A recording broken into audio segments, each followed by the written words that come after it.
All right, we left off in Judges chapter 10, and that's where we'll be this morning.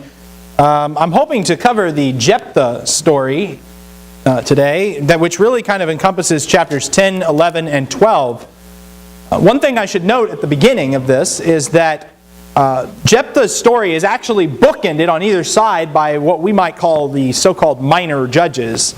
In chapter 10, in verses 1 through 5, it says that after Abimelech died, Tola, the son of Puah, the son of Dodo, a man of Issachar, arose to save Israel, and he lived in Shamir in the hill country of Ephraim.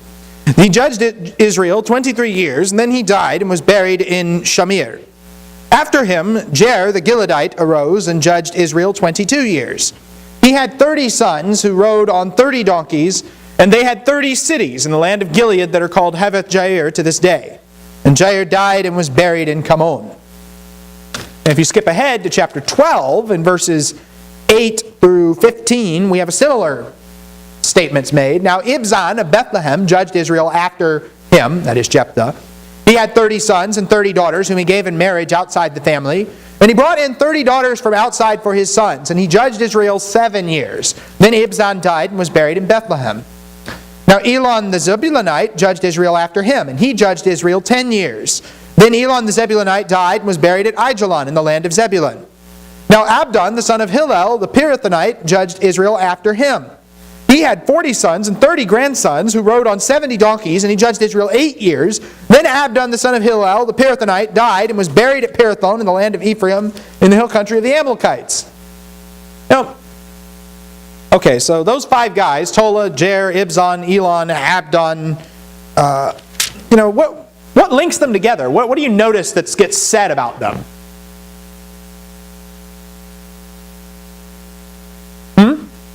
They were judges. What else? They had lots of sons. That's right. Now, not all of them are said to have lots of sons, but most of them are. What? Sorry, I read Judges 10, 1 through 5, and then I read Judges 12, 8 through 15. I'm just kind of hitting the minor judges at once here. Yes, Don. They had lots of donkeys and they had lots of sons. That's the two things that stick out the most is that they had lots of sons and in one case lots of grandsons, and they had lots of donkeys. Now the fact that they had lots of sons, like 30 sons or 40 sons, what does that suggest? They had concubines. They had a lot of wives too. I don't know very many women who have managed to have 30 children all on their own. So what's probably going on here is that these guys have a lot of wives, or they have concubines. Yes, Mark. Struck me that the very next statement.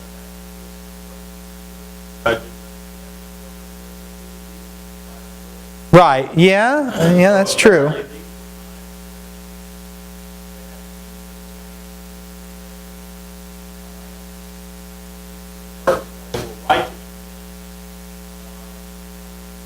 It doesn't say enough about one or the other. Well, it doesn't say.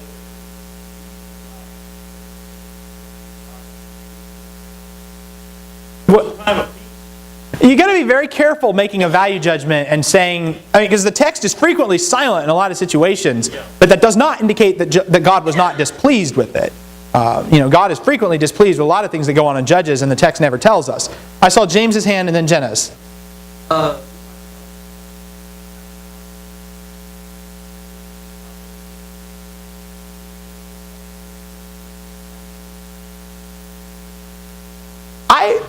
I get the suspicion that that's what's going on. They obviously were wealthy due to the large number of donkeys and whatnot. They obviously, donkeys are more associated with peacetime than with wartime. And there wasn't necessarily war going on here. Although we do note that out of all of these guys, only Tola is said to have saved Israel. In Judges chapter 10 in verse 1, after Abimelech died, Tola the son of Puah, the son of Dodo, rose to save Israel. So there was some kind of oppressor, or it seems to suggest some kind of oppressor in Tola's day. But then after him we see guys riding on donkeys, and we see this markers of peace. But we also see that they have a lot of sons and subsequently a lot of wives they must have had as well. which suggests that they were living much like Gideon was at the end of his tenure as a kingly figure who has a lot of wives. Now, again, the book of Judges does not give us evaluations in the sense of this judge was bad and this judge was good. We don't see things like that. We see that in Kings, but not in Judges. So we're kind of left to put the pieces together on our own. I don't think that we should necessarily read these guys through rose-colored glasses as a result of that. Now that's just that's again, that's pretty much all we can say on the matter. They are, they clearly, it was a time of peace going on, and they had a lot of descendants. But all these descendants that they have, did I see a hand? Oh, Jenna, I'm sorry. I forgot about you. You dropped your hand. I'm in trouble. Okay. Jenna, go ahead.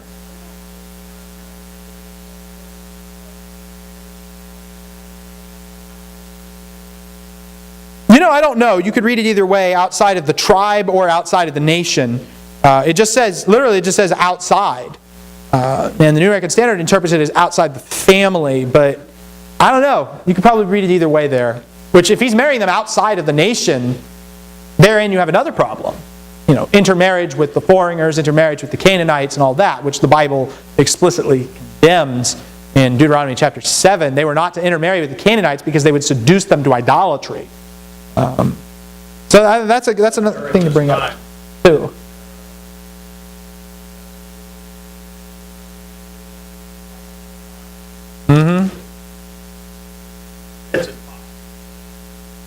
Well, now everybody doing what was right in his own eyes is not a good thing, and we'll look at that more when we get to that. But I've met people that try to spin that favorably. You can't spin that favorably. There's nothing favorable about everyone doing what is right in his own eyes. It says so in Deuteronomy 12. Now, in between these guys who have lots of sons and lots of descendants, we got one guy who has only one daughter and no sons, and winds up sacrificing that daughter and having no descendants at all. That's Jephthah. But before the Jephthah cycle even starts, yes, Jen? I don't know. We'll keep our eyes open for donkeys as we read this. I didn't think to look for donkeys in the Jephthah story. They didn't jump out at me, but I'll keep my eyes open while we read. In verse 6, the sons of Israel again did evil in the sight of the Lord, served the Baals and the Ashtaroth, the gods of Aram, the gods of Sidon, the gods of Moab, the gods of the sons of Ammon, and the gods of the Philistines. Thus they forsook the Lord and did not serve him.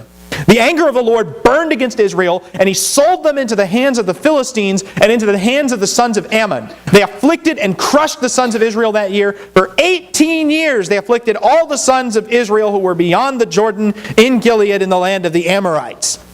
The sons of Ammon crossed the Jordan to fight also against Judah, Benjamin, and the house of Ephraim, so that Israel was greatly distressed. Then the sons of Israel cried out to the Lord, saying, "We have sinned against you, for indeed we have forsaken our God and served the Baals." The Lord said to the sons of Israel, "Did I not deliver you from the Egyptians, the Amorites, the sons of Ammon, and the Philistines? Also when the Sidonians, the Amalekites, and the Maonites oppressed you and cried out to me, and I delivered you from their hands. Yet you have forsaken me and served other gods. Therefore I will no longer deliver you. Go and cry out to the gods which you have chosen. Let them deliver you in the time of your distress." The sons of Israel said to the Lord, "We have sinned. Do to us whatever seems good to you. Only please deliver us this day." So they put away the foreign gods from among them and served the Lord, and he could bear the misery of Israel no longer. So, what happens here, we have this, for the third time in the book, God directly confronts the nation of Israel. In chapter 2, he did so through an angel. In chapter 6, he did so through a prophet. Now here, there's no intermediary mention. God just simply speaks to the people. And it's the same, the people cry out for help. "Oh Lord, save us." And God says what? Not this time. Go talk to the gods you serve. Yeah, I know. Go talk to the idols. You chose them. They must be good, right? You must have some great confidence in them, because why aren't they going to save you? Oh, you're coming to me for help now. You're coming to me to save you. There's a great deal of sarcasm in this speech. God can be sarcastic too, apparently. And what we see here is, the people beg God, and God says, I already saved you. I have delivered you from the Egyptians, from the Amorites, from the Ammonites, from the Philistines, from the Sidonians, from the Amalekites, and from the Maonites. Out of all those, the Maonites aren't really mentioned anywhere else in Judges. Some people think that's a misspelling of Midianites. But regardless of what we have here is, Yet you have forsaken me. I did all this stuff for you, and yet, verse 13, you have forsaken me. God has saved Israel again and again and again and again. And finally, he's just fed up. That's enough of this. Their response has not been gratitude. Their response has not been thankfulness. Their response has been forgetfulness. Their response has been abandon the Lord. They abandon God for the easier path of idolatry. And so God just flatly refuses to save Israel. Not this time. Go cry to the gods that you have chosen. Verse 13 says, I will no longer deliver you. Go get help from your precious idols. There's something there. There's something wrong here with this relationship picture. Israel only wants God's help when they really, really need Him. They only talk to God when, He's got something they want. But, when things are going good and things are prosperous and everybody's riding on donkeys, let's go do some other things. Let's live a more balanced life. Let's have some more, let's have some more interaction and pluralism and all that. Prosperity leads to pluralism and ultimately to idolatry and to destruction and everything else. They forget God in their prosperity. They ignore the warnings of Deuteronomy 8. They ignore very flatly what the Lord told them. Do not forget when the Lord blesses you, and convince yourselves that you somehow made this wealth by the power and the strength of your might. Not going to happen. But now things are bad, and who do they go running to help for first? Who do they go fleeing to help for in the first place? They go back to Yahweh, because He's the only one that has a history of delivering them. Not this time. But then we keep reading, and in verse 15, the people say, well, we've sinned. Do whatever seems good to you. And in verse 16, they put away their foreign gods, and now all of a sudden God has a change of heart in this whole scenario. What can we make of that? He loves them. Jenna?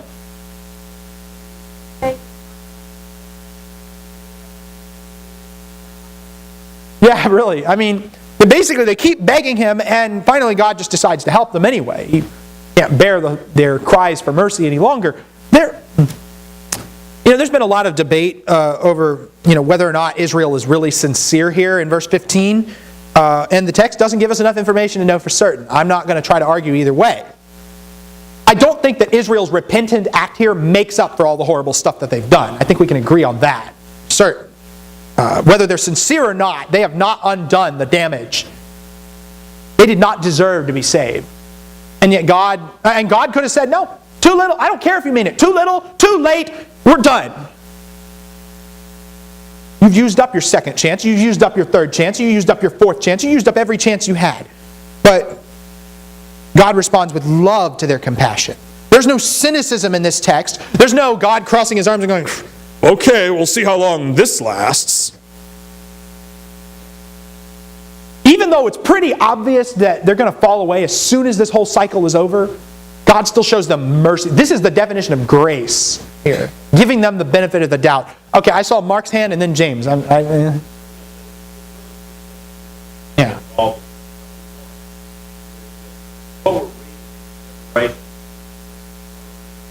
This generation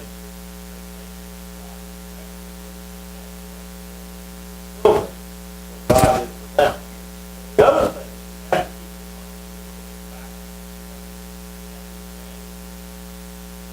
hindsight. That is, God has chosen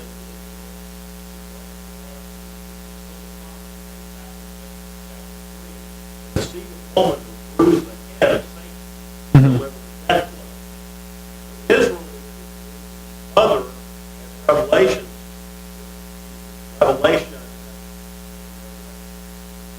gives us the image of the mother bearing the child, and the dragon is trying to take that child, deliver it. Here's Satan trying to destroy the mother, Israel, child. But God has chosen the mother his purpose. Okay, yeah, I mean, there's...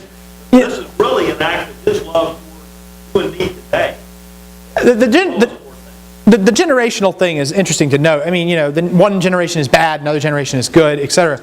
I think what we're looking at, though, is, the story of the Old Testament is, in some ways, the story of Israel and their relationship with God, and how, they keep butting heads with them. They keep saying they're going to do one thing, but it doesn't sink in with the nation as a whole, because they apostatize in the next generation.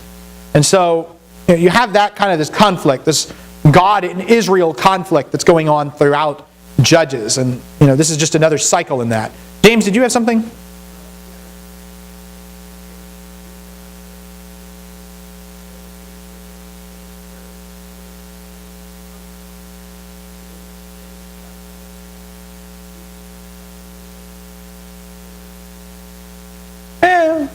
That's an interesting way of looking at that, I suppose. I mean, another way to understand that might be that, basically we know that we deserve this, and so, it's ultimately your decision, but we would really, really like it if you could deliver us still. Which, is fair, because ultimately that's the plea that each one of us has before God, is God can do to us whatever He wants. But we have a plea before Him, in that we beg Him to have mercy on us. We throw ourselves on the mercy of the court. And, of course, we have, on the other hand, we have confidence through the blood of Jesus Christ that He will deliver us. All right, I want to just write down a couple of points here, and you'll see why this is important in a second. Okay, the text starts off with the Ammonites oppressing Israel. We have an oppression. Then we have a plea for help. And then we have kind of this statement to the effect of, why come to me now?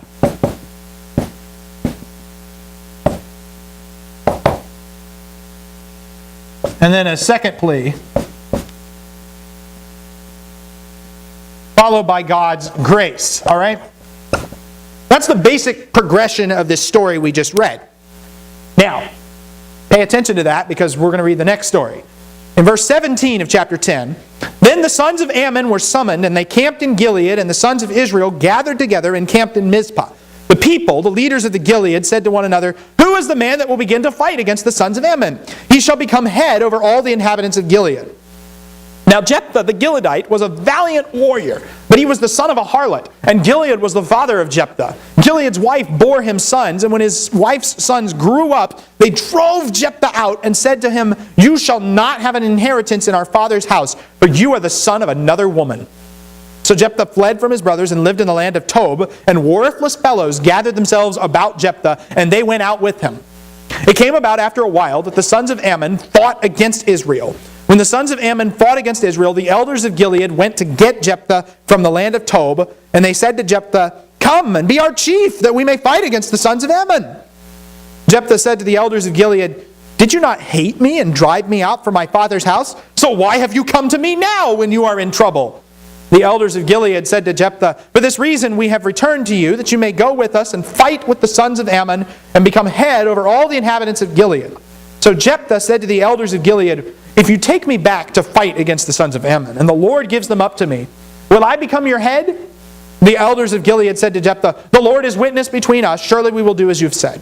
Jephthah went with the elders of Gilead, and the people made him head and chief over them, and Jephthah spoke all his words before the Lord at Mizpah.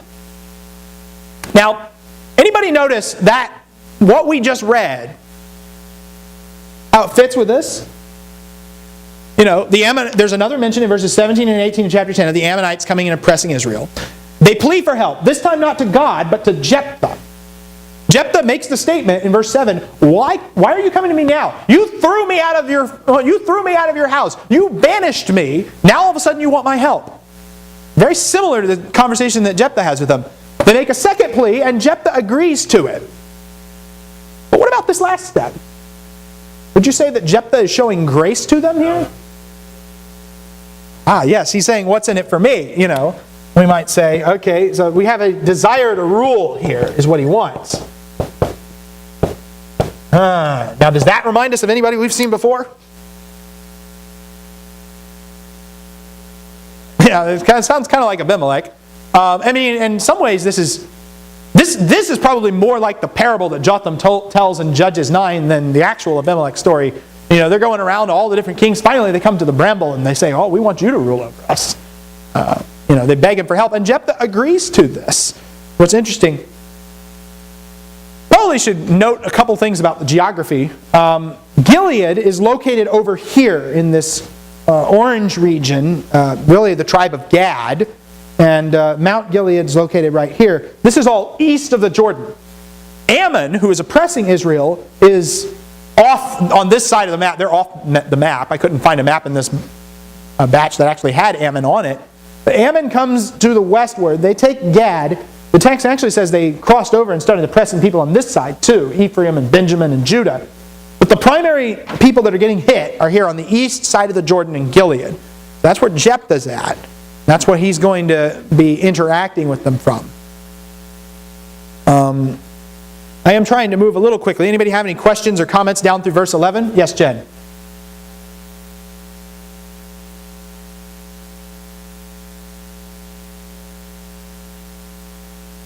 Yes, that's another parallel between them. They're both born from secondary foreign wives. Also, when they're surrounded by worthless men, in verse 3 of chapter 11, Jephthah was surrounded by worthless men or empty men. It's the same expression that's used in Judges chapter 9 whenever it says that worthless men gathered around Abimelech. That's in chapter 9 and verse 4. They gave him 70 pieces of silver from the house of Baal Berith, with which Abimelech hired worthless and reckless fellows and they followed him. So in both instances, you see these guys being surrounded by empty fellows.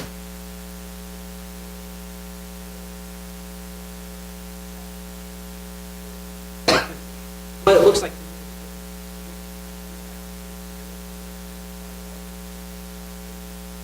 Well, I mean, ultimately, on the one hand, I think we're intended to see this parallel.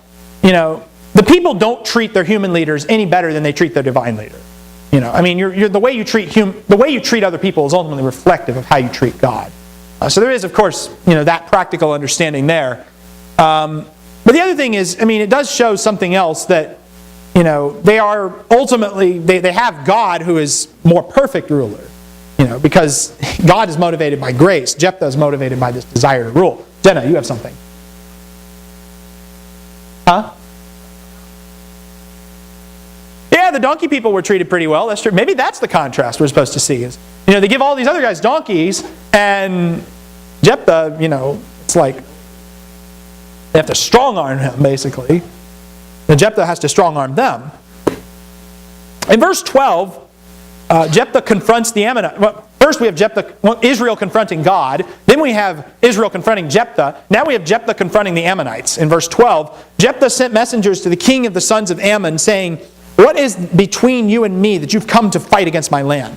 The king of the sons of Ammon said to the messengers of Jephthah, "Because Israel took away my land when they came up from Egypt and the Arnon as far as the Jabbok and the Jordan. Therefore, return them peaceably now." But Jephthah sent messengers again to the king of the sons of Ammon, and they said to him, "Thus says Jephthah, Israel did not take away the land of Moab, nor the land of the sons of Ammon. But when they came up from Egypt, Israel went through the wilderness to the Red Sea and came to Kadesh. Then Israel sent messengers to the king of Edom, saying, 'Please let us pass through your land.' But the king of Edom would not listen. They also sent to the king of Moab, but he would not consent. So Israel remained at Kadesh. Then they went through the wilderness and around the land of Edom and the land of Moab, and came to the east side of the land of Moab, and they camped beyond the Arnon, but they did not enter the territory of Moab, for the Arnon was the border of Moab. And Israel sent messengers to Sihon, king of the Amorites, the king of Heshbon, and Israel said to him, 'Please, let us pass through your land to our place.' But Sihon did not trust Israel to pass through his territory. So Sihon gathered all his people and camped in Jahaz and fought with Israel. The Lord, the God of Israel, gave Sihon and all of his people into the hand of Israel, and they defeated them. So Israel possessed all the land of the Amorites, the inhabitants of that country. So they possessed all the territory of the Amorites, from the Arnon as far as the Jabbok, and from the wilderness as far as the Jordan. Since now the Lord, the God of Israel, drove out the Amorites from before his people Israel, are you then to possess it? Do you not possess what Chemosh, your God, gives you to possess? So whatever the Lord our God has driven out before us, we will possess it. Now are you any better than Balak the son of Zippor, king of Moab? Did he ever strive with Israel? Or did he ever fight against them? While Israel lived in Heshbon and its villages, and in Aroer and its villages, and in all the cities that are on the banks of the Arnon, 300 years, why did you not recover them within that time? I therefore have not sinned against you, but you are doing me wrong by making war against me. May the Lord the judge today between the sons of Israel and the sons of Ammon. But the king of the sons of Ammon disregarded the message which Jephthah sent him.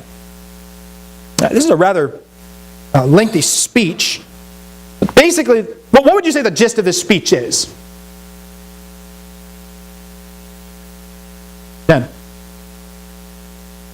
No, God gave us the land. Yeah, the Ammonites are saying, y'all took our land. This land is rightfully ours.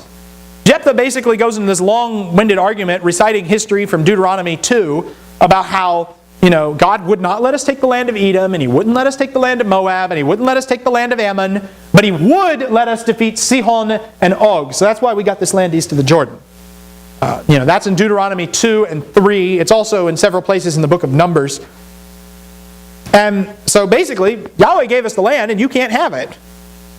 In verse 24, what does he say? He makes another argument that I find kind of interesting coming from Jephthah.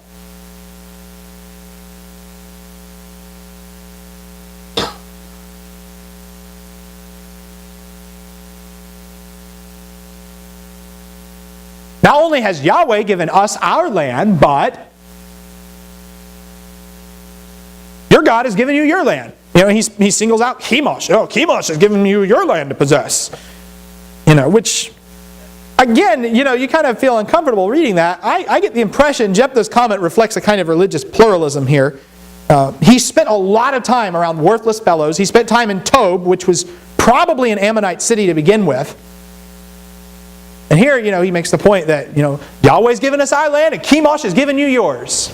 Now, there's something a little off, I think, about his worldview. Maybe he's a servant of Yahweh, but he seems to at least acknowledge the reality of Chemosh, nothing else.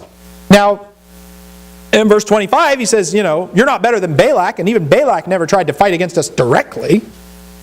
And in verse 26, he says, you've had 300 years and you still haven't taken back Heshbon. I think in order to understand the situation, we need to understand that before Israel defeated Sihon and Og, Sihon had actually stolen lands from the Moabites and the Ammonites. So the Ammonites are saying, that's our rightful land. And Israel's saying, no, it's not. God gave it to us. And you've had 300 years to take it back and you haven't done so. So this is his way of saying that, we have not sinned and you're making a mistake by trying to go to war with us. That's the basic gist of the speech when it's all said and done. It's very lengthy, but it's designed to make that point. Any comments or questions? Yes, James.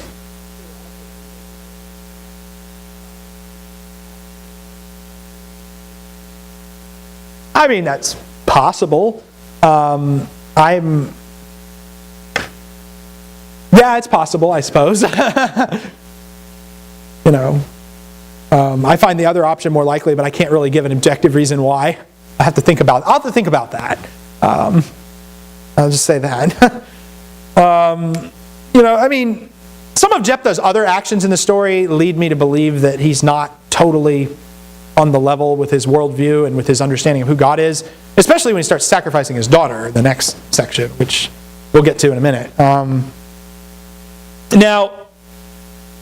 right, so after all these different things, the battle against the Ammonites isn't recorded in a lot of space, but something else surrounding that event is. Verse 29, the Spirit of the Lord came upon Jephthah, there's a good thing, so that he passed through Gilead and Manasseh, he passed through Mizpah of Gilead, and from Mizpah of Gilead he went on to the sons of Ammon. Jephthah made a vow to the Lord and said, if you will indeed give the sons of Ammon into my hand, then it shall be that whatever comes out of the doors of my house to meet me when I return in peace from the sons of Ammon, it shall be the Lord's, and I will offer it up as a burnt offering. So Jephthah crossed over to the sons of Ammon to fight against them, and the Lord gave them into his hand. He struck them with a very great slaughter from Aroer to the entrance of Minnith, 20 cities as far as Abel Keramim. So the sons of Ammon were subdued before the sons of Israel. Now, the battle is not described in a lot of detail. But Jephthah makes this great vow. I'm going to give the Lord a burnt offering. I'm going to make a burnt offering out of whatever comes out of my house. In verse 34, Jephthah came to his house at Mizpah, and behold, his daughter was coming out to meet him with tambourines and with dancing. She was his one and only child. Besides her, he had no son or daughter. When he saw her, he tore his clothes and said, alas, my daughter, you brought me very low. You are among those who trouble me, for I have given my word to the Lord, and I cannot take it back. So she said to him, My father, you have given your word to the Lord. Do to me as you have said, since the Lord has avenged you of your enemies, the sons of Ammon. She said to her father, Let this thing be done for me. Let me alone 2 months, that I may go to the mountains and weep because of my virginity, I and my companions. And then he said, Go. So he sent her away for 2 months, and she left with her companions and went on the mountain and wept on the mountains because of her virginity. At the end of 2 months, she returned to her father, who did to her according to the vow which he had made. She had no relations with the man. Thus it became a custom in Israel that the daughters of Israel went yearly to commemorate the daughter of Jephthah the Gileadite, 4 days in the year. All right, so what do we have to say about this? Ramona, what was punishment? I don't know if that's necessarily the punishment that he gets. I don't know if this is so much a punishment that he gets for it. I think that this is more of a, this is a bad thing that Jephthah does, and it doesn't think his actions through all the way. Yes, Mark.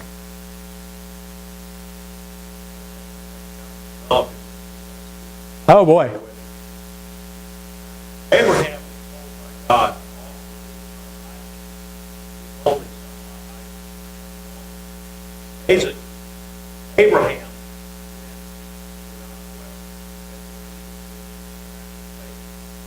Jephthah, on the other hand, made a rash vow. And as soon as he realized what the vow was going to cost him, he was in agony and woe. We see a very big difference between faith. After. Mm-hmm. He kind of went to the altar, offer his daughter. Whereas Abraham quietly told him that Abraham believed that God would raise Isaac from the dead, which in fact happened. So there's a difference there. Vast difference. Yeah, in fact, this is kind of the antithesis story to Genesis 22 and Abraham's sacrifice of Isaac. I mean, both children are explicitly called their father's only child. Genesis 22:2, Judges 11:34. And both of them, the text uses the same expression. They are offered up as a burnt offering. There is a viewpoint out there that Jephthah didn't really sacrifice her. He just dedicated her to perpetual virginity. I know a lot of good Bible students who take that view. I'm just not seeing it. He said, I will offer it up as a burnt offering. And in verse 31. And then in verse 39, he said he did to her according to his vow. And that's about as far as I can go with that. I feel like we're reading things into the text if we see that. Keith, you have something. Numbers 30. Aye, the fulfillment of vows. Yeah. Numbers 30, verse 2. If a man makes a vow to the Lord or takes an oath to bind himself with a binding obligation, he shall not violate his word. He shall do according to all that proceeds out of his mouth. Mm-hmm. Yeah. Yeah, this is a tricky dilemma. What happens when you make a vow that puts you in disobedience to what God says?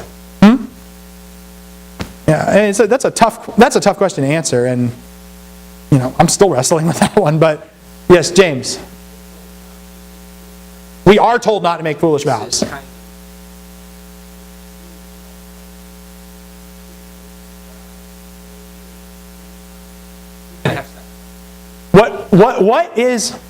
Was Jephthah's vow necessary? No, it wasn't necessary at all. God was going to deliver through him either way. But Jephthah makes this vow, and now it's his undoing. Jephthah's daughter and Isaac are kind of antithetical sacrifices. I was about to say that.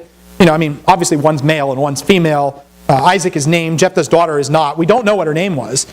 Isaac is taken to the mountain by his father for sacrifice. Jephthah's daughter goes to the mountain by herself to weep.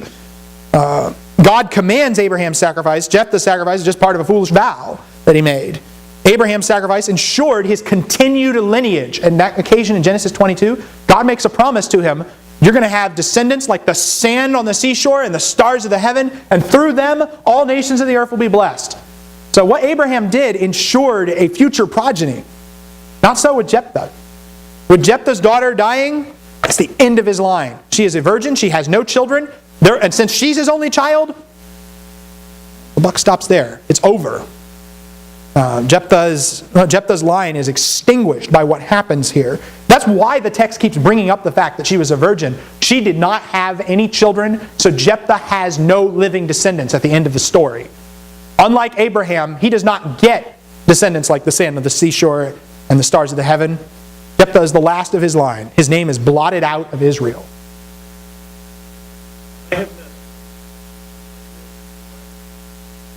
Where in this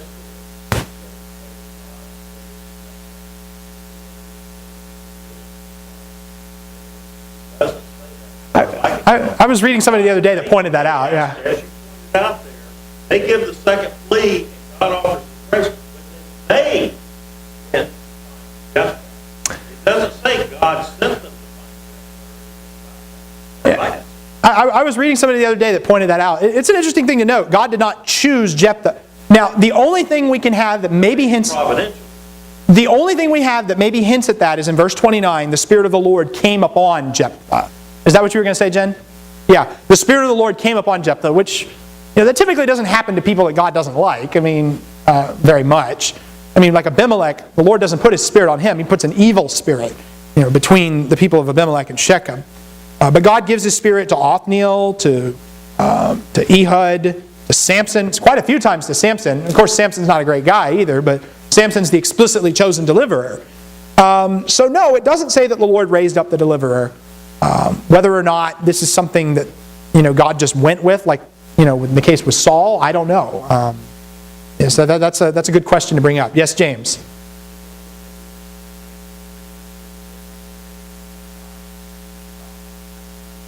His silence is rather deafening in this story. Yes. Now you get that a lot in Judges. There's you're waiting for God to offer the divine commentary on what's going on, and He doesn't. You don't see that with Gideon. You don't see that really with Jephthah. You're not really going to see that much in the Samson story either. It's just, the story just tells, whoever wrote Judges is just telling us what happened and really tries to refrain from, offering a commentary on what happened. Sometimes, very rarely, he will offer one, but a lot of times it's just kind of like, well, what did God think of that? Well, you're kind of left to... I think in some ways it's kind of a parable. You got to figure out, what do you know about God that would influence what God thinks about this? You know what the law says. You know what the Scriptures say. You know who God is. What would God think of what's going on here? So it is intended to get us to think a little bit, I think. Ultimately, Jephthah, what we've seen... There's another interesting twist to this. Just as the Abraham-Isaac story is kind of the antithesis of this, but foreshadows Christ, there's a sense in which Jephthah's sacrifice, typifies Christ, but in a very warped way.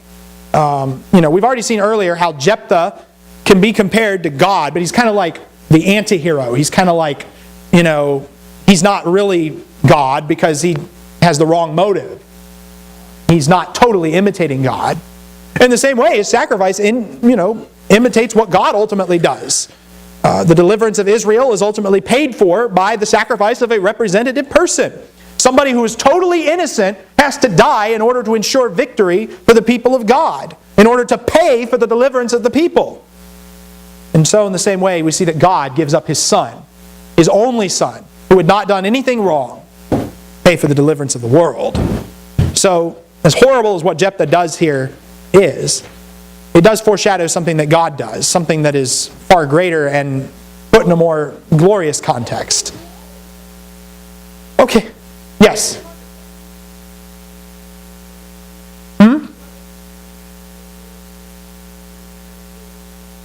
Yeah, that's the great question for the ages. What was Jephthah expecting to happen? It wasn't a very thoughtful decision, no. That's the great question for the ages. What did Jephthah expect? Did he expect the family dog to come out and meet him, or the sheep to come out and meet him? I don't know. Some people suggest maybe he was even expecting a servant to come out. His exposure to the Ammonites and to Chemosh would have suggested, he didn't have a problem with. And and this may be the real atrocity in the story, is not Jephthah doesn't have a problem with human sacrifice. He has a problem with it being his daughter and giving her up. Now, that may be the real atrocity in this story here. His motive is completely wrong. That's a good question. I don't know. And that's a long way to say I don't know. Okay, we did not get to chapter 12. I will not be here next week. I've asked James to sub for this class. He taught Judges before once, and so he'll hopefully finish up Jephthah and get started on Samson next week.